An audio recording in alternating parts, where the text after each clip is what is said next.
UN attacks, ghastly, conditions in Libya migrant detention centers. The UN attacked Friday horrific conditions in migrant detention centers in Libya, with dozens dying from tuberculosis and hundreds grazing by on starvation rations while many others appear to have disappeared. We are deeply concerned about the ghastly conditions in which migrants and refugees are being held in detention in Libya, UN Rights Office spokesman Rupert Colville told journalists in Geneva. According to UN figures, some 3,400 migrants and refugees remain detained in Tripoli, which has seen a surge in fighting since early April. Despite the rampant violence and insecurity, the Libyan Coast Guard has picked up more than 2,300 people off Libya's coast and delivered them to detention facilities in the war-ravaged country. Colville said that the UN Rights Office recently visited the Zintan Detention Centre, where 654 refugees and migrants were being held. He warned that the conditions there amount to inhuman and degrading treatment or punishment, and may also amount to torture. We found them severely malnourished, lacking water, locked in overcrowded warehouses reeking with the smell of rubbish and waste from overflowing latrines, he said. Colville said some people there reportedly received only one meal of 200 grams of plain pasta per day.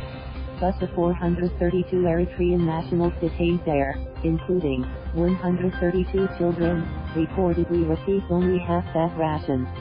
Sent away to die.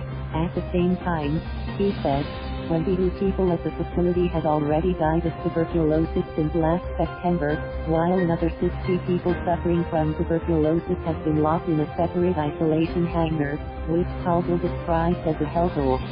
Colville said that 30 others have been moved to the Gharyan Detention Centre, south of Tripoli, which is very close to the current frontline.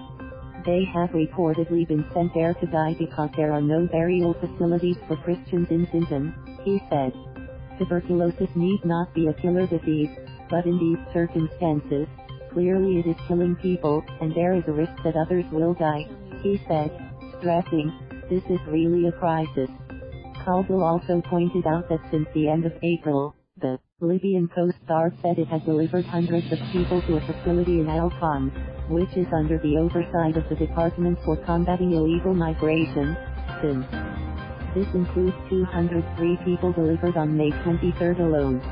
However, he said, the Al-Khoms facility now reports that it currently only holds 30 migrants.